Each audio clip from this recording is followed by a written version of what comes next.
rest of the season. Nick Mullins' elbow, pretty serious injury. We'll let the swelling go down before we exactly decide what to do, but he'll be out also. Debo Samuel, same thing, out for the year with the hamstring.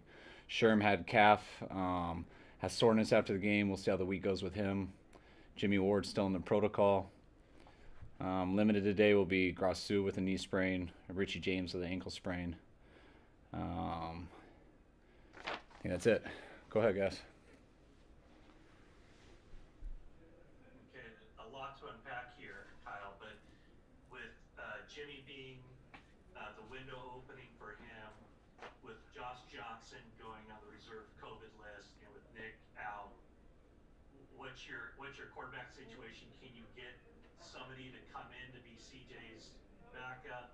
How do you approach this game?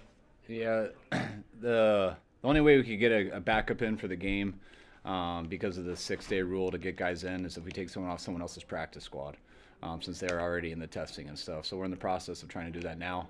Hopefully, we'll get a backup for the game. And Kyle, just in terms of Garoppolo, the thought process of activating him for these final 2 weeks of practice window, and is he an insurance option as well? No, he's not. I mean, that's only if, I mean, the doctors tell me it's 100% safe and he feels good. And I'd be very surprised if that happens. Right now, he's safe to go out to practice, which we're only having a walkthrough today. But it'll be fun for him to throw the ball around a little bit tomorrow. But we're going to be very safe with him this week. And we'll see next week. But I would be very surprised if that changes. You mentioned a potentially serious injury for Nick Mullins. Is Tommy John surgery a possibility? Yes. Yep.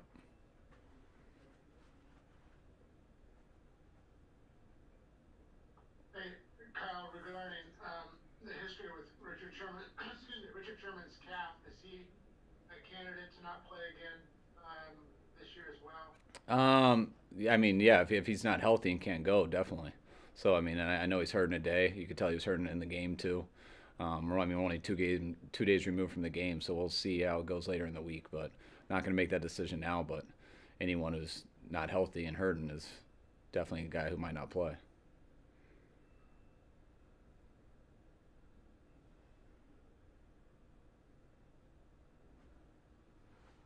Anybody else?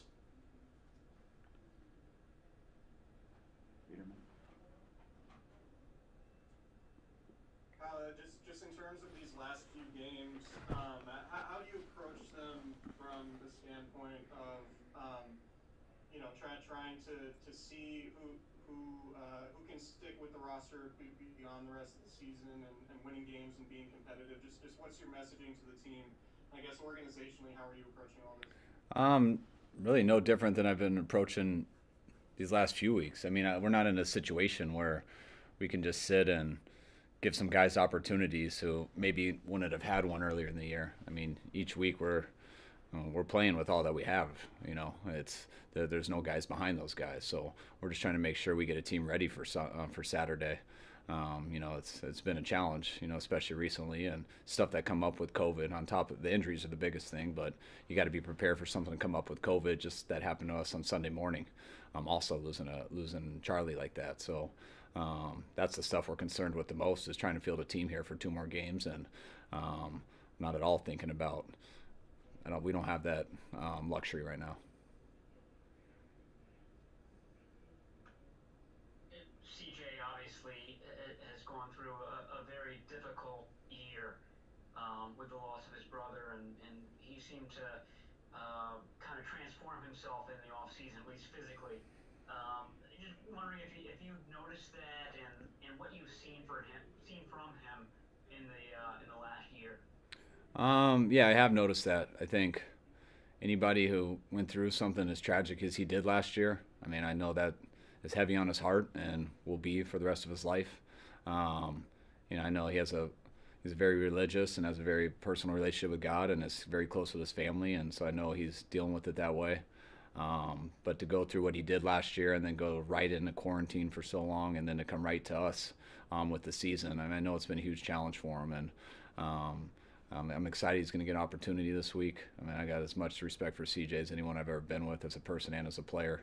Um, and it's going to be fun to work with him this week.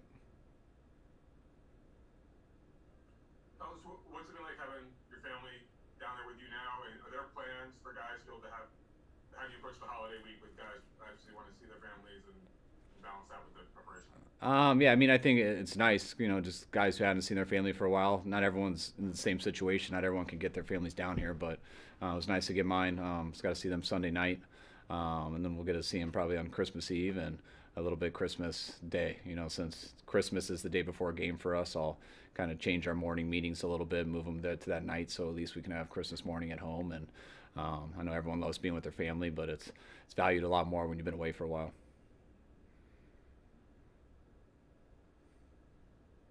For the first 15 weeks, what did CJ not show you that kept him from starting instead of Nick Mullins? I mean, I thought Nick has outplayed him. I think he did with the opportunities that they got to play, and I think he did in training camp, and I think he did in practice. It's not a huge difference, but that's what we go with, the guy who gives us the best chance, and we believe that was Nick.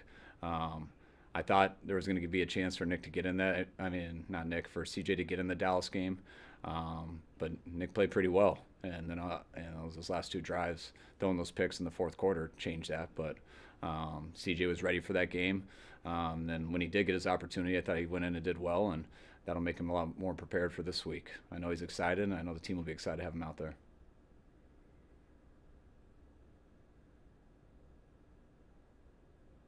Eric? Can you recall can you recall ever being in a similar quarterback situation like this? No. I mean, you mean as far as just going into the week with one guy? I mean, yeah, I have, where guys have been sick and stuff, and you have one guy, but you end up getting two for the game. One guy comes back, and I've had a game where we went into a game with only two quarterbacks, and one was very, very sick and barely could move, but he just laid in the locker room with his pads on the whole game, waiting to see if our quarterback got hurt, because he was going to tough it out and come out in case of an emergency. So lots of guys play sick and stuff and do that, but right now with the COVID stuff, that's not an option. So no, that's a little bit different. So hopefully we'll be able to get someone off practice squad here, so we can have two guys practicing throughout the week. You got another one? Did Eric have another one? Go with you, Cam, and then we'll get back to him. All right. Well, first, on Mullins' elbow, I mean, when did you guys realize how serious it was? And then second, Kyle, what's the situation of running back going forward without Raheem? I mean, we had an idea it could be serious after the game. I mean, they had to get the MRI and look if any ligaments were torn and stuff, but they let me know that yesterday. They want to let the swelling go down to know the exact severity of it and a plan for surgery and everything, but that does sound most likely. We'll see when he does it, but that's what it sounds like. And the plan with the running backs is, I mean, whoever's healthy is going to be up, and Raheem's down. I think Jeff got out of the game healthy enough. Tevin's getting better each week. Jet's been there for us every game. And got one more, right? Walter. Oh, yeah, and Walter's on COVID. I think he gets cleared that day. Odds of us playing him that day probably aren't too high. But we'll see how. Hopefully we don't lose anyone else during the week. Yeah, Kyle, just wanted to follow up just the specifics of when you had two quarterbacks and one guy was, laying down. You just talk, what season was that? What team was that? I was in Washington, I think 2010 at Carolina. We started John Beck, and Rex Grossman was our backup. He was just sick, food poisoning or something, I forget. But stuff happens. Yeah, it's happened to me in Houston too. I had Matt Schaub and real sick before the game, and we ended up having to shut him down, and we played with Sage Rosenfels the whole game, and Matt Schaub just stayed in the locker room and was going to have to come out in case of emergency because there was no one else. What's the plan for George Kittle? Is there any chance that he'll play in the next 2 weeks? Yeah, I think he's got a chance this week. That was the point of getting him back at practice last week to see how he responded. I know he responded good from a medical standpoint and from him, so I'm looking to see how he is this week, and if he's good, I plan on him playing.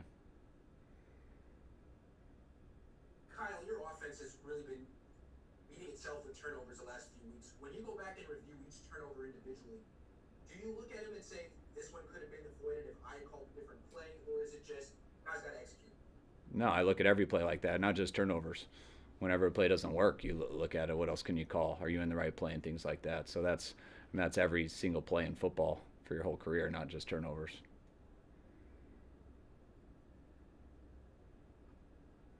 As far as safety, does the short week make it difficult for Jimmy Ward to be able to get back? And I think in the game on Sunday, Kai Nakua played one snap after Moore got hurt, but then Marcel Harris came in. What's sort of the situation at backup safety? I mean, yes, it's always harder when you're in the protocol because you got to hit a certain number of things. So having a shorter day does make it tougher. But we'll see how that goes with that. And yeah, I mean, the backup safety situation are all the guys you just mentioned. They're dealing with some stuff too. But it's been pretty fluid there. I mean, he came in for one play. Tarvarius hurt his knee a little bit, had to go out some. Marcel and Tarvarius have both been in this year, but we got to expect all three of those guys, and we have other guys who would have to go there too if there were more injuries. Kyle, when you look at practice squad quarterbacks around the league, do you pretty much have to focus in on non-playoff teams because of the possibility or the likelihood that a guy would want to continue to stay with a playoff caliber team and chase a ring? Yeah, I mean, you'll try anyone you can, and if they say no, you go to the next one. So it's always harder with the playoff team because they're gonna get the playoff bonus and stuff like that, and it's much harder to get a guy to leave those situations. So that's why you got to be up for everything. Kyle, with you guys being eliminated from the postseason, why is it important to get George Kittle potentially back on the field? If he's healthy, I just don't see the reason why not to. I mean, that's the same as every other player on our roster. You know, it's if you're healthy and you're not risking. So I mean, we would never ask him to play injured or anything like that. But he had a good week of practice last week. Most of the soreness was going away, and we're definitely going to test it again this week. But when you have a guy, if he's 100% healthy and stuff, how do you sit one guy and then look at everybody else in the eye on the team? I mean, everyone else out there probably isn't anybody playing out there 100% healthy right now. So it's when you are, there's a respect level that players have towards each other, and everyone goes through this whole thing. I mean, players risk every time they step on the field, no matter who you are, you're risking your career. That's what's tough about the sport, and that's why I don't think players get paid enough, even though a lot of people disagree with me on that. I think there's not many people in the world who can do what you do, and you're risking your future every time you go out there. And that's no different for George. It's no different for all the other 52 guys on our roster. So obviously I don't want to get George hurt or anything like that. And that's why we're going to be overly cautious with it, and that's why we have been. But if someone's 100% healthy, I can't look the rest of the team in the eye and tell them they have to play, but George doesn't. So that's just part of having a team and part of treating people the right way. Kyle, following up on the turnover question, in terms of the four against Dallas, were there any where you look back and say that one in particular was on me? I mean, no, I think throwing the ball on 3rd and 8 on a quick game that Lawrence got around the edge and made a really good play reaching out. I wouldn't say that was on me. I wouldn't say it's on anyone in particular. I'd say he made a hell of a play, and I wish we were a little bit better so he didn't make a hell of a play. Fumbling a punt, I wouldn't say is on me. I wish we could protect the ball better. You know, Richie has a sprained thumb that he didn't practice, which doesn't help. So I'll let people know that for him, but he's got to hold on to the ball. We haven't done that a very good job with our punt returners this year, whoever's been out there. The first pick on 3rd and 8, I want to say. I like the corner route versus two-man. It's usually where you want to go. And then in the red zone at the end, or not in the red zone, in the strike zone on the 40-yard line, trying to hit Juice down the sidelines.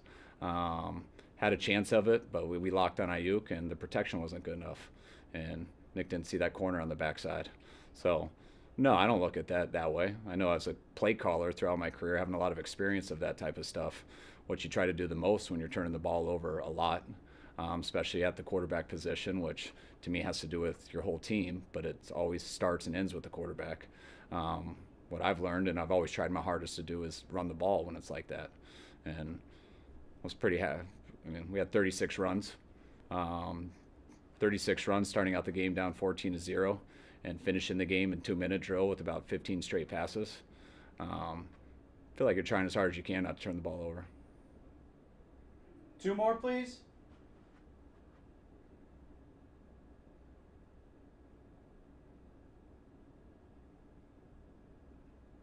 Hey, Kyle, I have a non-injury question. Kind of just, we've been struck that, obviously you mentioned you are fiery and you can get excited or whatever. When we see you after losses, however, throughout your career as a coach, you are generally composed, even if they're bad questions. You don't snap at anyone. Is that difficult, or has it become easier? Or it seems like you may be unique in that respect, and that you are able to I don't know, keep your composure in those type of situations. I mean, I think I've been doing it for a long time. I don't think I've always, whether you think that's good or bad, or it's just people's opinion, but I think I've done it for a while, so I learned not to take it that personally. And I expect it when you don't win and stuff. I mean, I expect to have tough questions, but I also, giving you guys a soft compliment, I think you guys have been pretty good to us too. I've had some places that aren't so good, so not to get that confused with really good, but I try. You guys are respectful, so I try to be respectful and answer your guys' questions. I didn't think sometimes I might draw a blank and not be able to answer it the right way, but I always try to answer the question, and I'm never going to try to throw someone under the bus while doing it at the same time. With a short week, do you think about possibly having to use someone who's on your roster currently as a backup quarterback, your emergency quarterback, let's say Kyle or Rich James? Yeah, that I mean, you definitely think about it, and it possibly won't be an option. I mean, if someone doesn't come off someone's practice squad and come to our team, there's no other option. I mean, you can't get a guy off the street. It takes 6 days to do that. So if we can't get someone off someone's practice squad, that's exactly what we'll have to do. Hopefully we'll be able to keep CJ healthy so it doesn't get to that. But if it does, I mean, you can't just go home. You got to play the game. So we'll have to be prepared for that.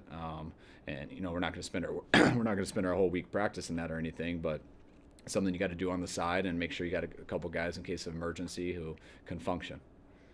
All right, thanks, folks. All right, thanks, guys.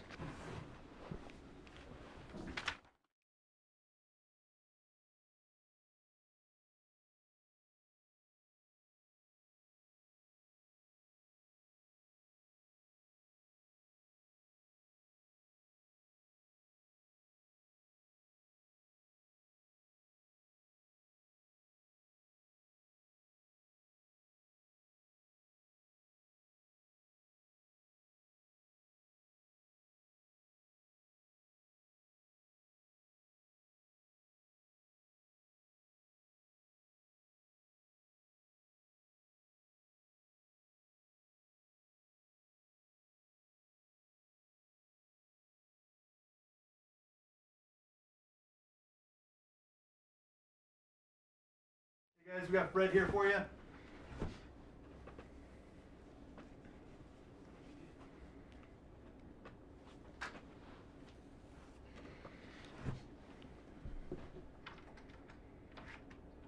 first of all, congrats on your first Pro Bowl. Thank you. Any words you want to say about finally getting that confirmation? I mean, it's a huge honor. That's one of those things where you come to the league and you have individual goals that you set for yourself, and so to be able to check one of those off is huge. And I think any individual accolades in this league is always a team award. Football, I feel like, is the truest team sport in the entire world, and so I can't do what I do without my teammates, and I know Trent and Kyle will say the exact same. So I just got a great group around me, and I'm very grateful, very blessed.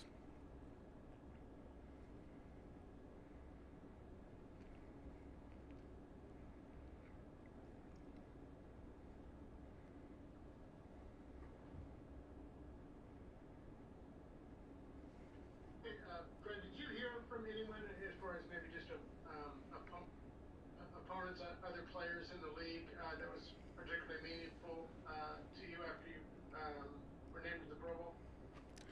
Yeah, I actually got a call from Bobby yesterday, Bobby Wagner, him congratulating me. We text back and forth about different things throughout the season, and he was one of the first to call me and congratulate me. You know, me and him being picked as the inside backers for NFC, so that was special. Kyle Shanahan said George Kittle has a chance to play this week, and just given that you guys are out of the postseason, it's probably a fair question to ask. You know, why play him given what's on the line? And Shanahan said it's about setting precedent in the locker room and making sure guys don't get preferential treatment or whatever. Do you agree with that? And how do you feel about just the idea of Kittle coming back from the injury despite being eliminated from the playoffs? Well, yeah, I think they've been handling it really well with guys who have been injured, you know, trying to make sure they're ready to go before they get back on the field. I know Ben and the entire training staff does a great job with guys who get hurt, and they're not going to put George on the field unless he's completely healthy, ready to go, and can compete at the same exact level from back when he got hurt. You know, he's been working his way back in practice, and I know they're going to do what's right in that manner. I know George, as a person and as a football player, he wants to go out there with us and compete whenever he can. You know, that's just how he is, and you know, so that all that other talk about us not making the playoffs or sitting him, I don't know about any of that. All I know is if you're healthy, you're a competitor, you're going to want to compete, and that's exactly how George is. Understanding that this year has been challenging for everyone, not just in football, but on all levels, how challenging has this season been for you, just on a day-to-day basis, whether it's COVID or wildfires or relocating, all injuries, all that stuff? What has it been like just trying to get through it day-to-day? It's for sure been unique. I'll say that it's not the same as a regular year. There's been a lot of changes in terms of meetings, for example. You know, most meetings are virtual now, and back when we could meet in person, everybody had to be spaced out. Same goes for lifting groups. You have to go at a certain time, and got to be spaced out. Wear your mask. You know, yada yada. I can go on and on. It's just all these different things that you have to adjust to. And for me, I just feel like it's all about your mindset and with all these things. And if you choose to let them get to you and you choose to, focus on those things, you're going to put yourself in a bad position to be successful. The quicker you're able to buy in and adjust to those type of differences is why you see, some guys able to adjust and be successful. You got to be able to adjust, and I feel like our team has done a great job in that. And our team had like the logistics and guys who set this whole deal up in Arizona have done a great job of giving us what we need to make that adjustment quickly.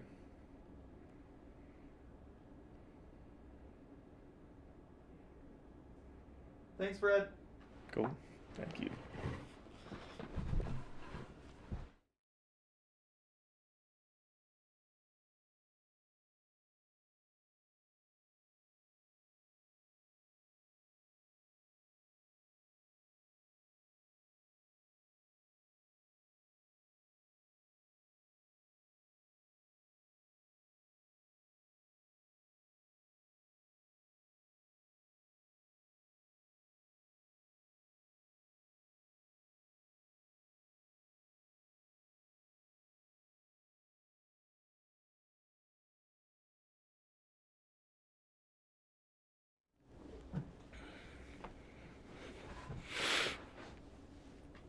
We have juice here for you guys. What's up, guys?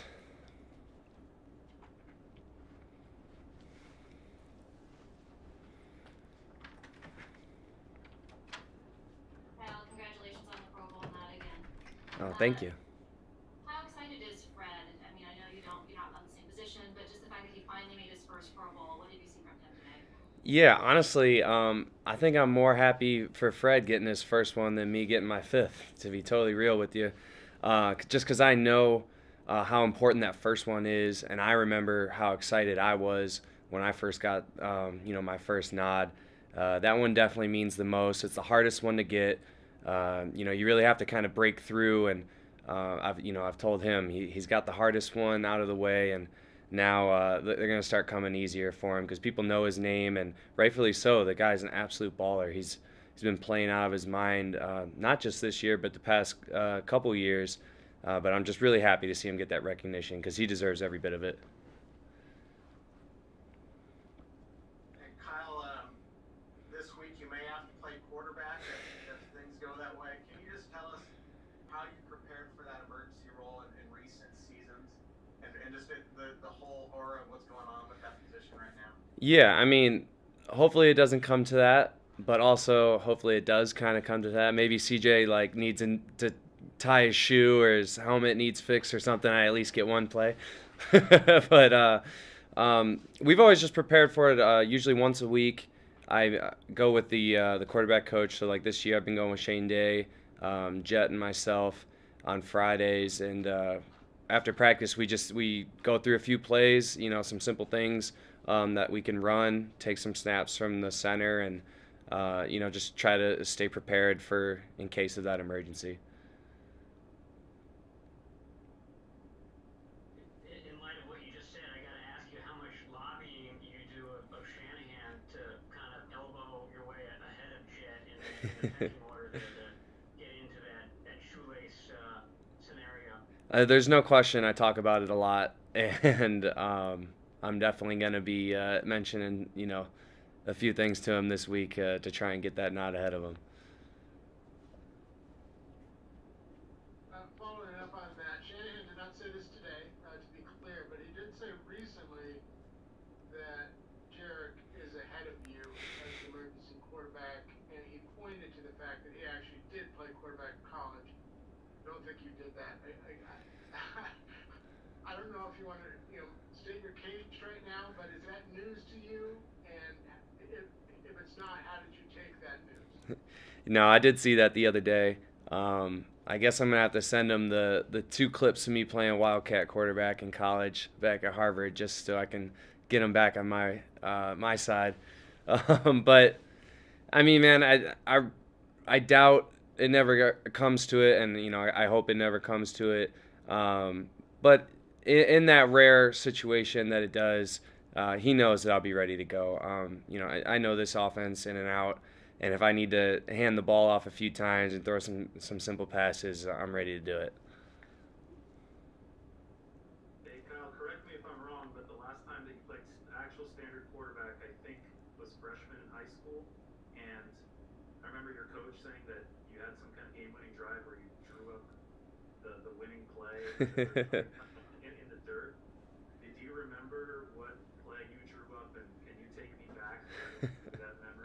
The sad thing is I know exactly what play you're talking about, and yes, I can bring you through it. My freshman year, I was playing on the freshman team, and then on Saturdays I'd play for the JV team. And fourth quarter, we were down 4. I think we were at about the 35-yard line, and I ran over to the coach, and I drew up on the palm of my hand. It was a scissors concept. We had the inside receiver run a corner, outside guy run a post. And it's funny, a freshman in high school, I just assumed that defenses were always in man-to-man coverage. And so if we crossed them up, I figured that'd mess up man coverage. Didn't really think about the whole idea of zone and them passing people off. But it still worked out. I thought I was going to hit the corner. I rolled out to the right. It wasn't there. Did some scrambling back to the left side of the field, and the post had come open in the back of the end zone. And I let it rip and got all the glory of a JV quarterback throwing the game-winning touchdown on the last play. As far as the quarterback goes, who's going to start on Sunday, what have your impressions been of CJ Beathard just the last couple seasons throughout everything he's been through, off the field as well as on, and just how he's approached everything? I've been incredibly impressed with CJ, and especially just his composure and being able to still come to work every day, even though he hasn't gotten the nod in certain situations. But he still brings it every day, and I just love any time that he's stepped onto the field this season. He's just come out and and made plays. Like, it just comes off the bench cold and just throws pills out there. I think he's been in maybe 3 times this year, and every time he seems to lead us down the field for a score, even if it is, in kind of desperation situations, where we're down multiple scores. It doesn't seem to matter. He seems unfazed. He goes in there confidently and, throws the ball in some tight windows. So I'm excited to see what he can do with a full week of practice and, a full week of preparation. And I have all the confidence in the world of CJ. I know, I feel like he, in a kind of an unfair way, gets judged about, what he did his first and second year in the league. And it's been a while since he's had a chance to be that starting quarterback and have time to prepare. And I think he's a different player now. I think he's matured a ton. So I'm excited to, go out there with him. Last one. There was a play in your 6th grade Pop Warner League. No, I'm just kidding. I can tell you about that one, too. Acknowledging that this year's been really challenging for everyone on a lot of levels, not just in football, but with what you guys have been through, whether it's wildfires or COVID, injuries, relocating, all that stuff, have there been moments where it's been really difficult to just kind of grasp all that's been thrown at you, and if so, how have you kind of gotten through them? I'm not sure exactly this is what you're asking, but there's been times where it's difficult to grasp everything that's going on outside of football. Sometimes, to be totally honest with you, to have the escape of football, you're kind of blinded to what's going on in the real world. Even with all those things that you just mentioned, I feel like if I wasn't playing football, I'd be so much more focused on those things and more affected by them. But because I have the outlet of football and in our industry, it's like everyone always says, nobody cares, work harder. That's kind of just like how you see things. It's okay. It's just another setback, another more adversity we have to overcome. Whether it's the wildfires or COVID or whatever it is. But regardless of what that thing is, you still have to focus on the game plan that week and get ready for your opponent. So, I do think it. From that perspective, it's been easy to kind of forget about, what exactly, or to the extent of how serious things are that are going on around you. Awesome. Thanks, Juice. Yep. Thanks, guys.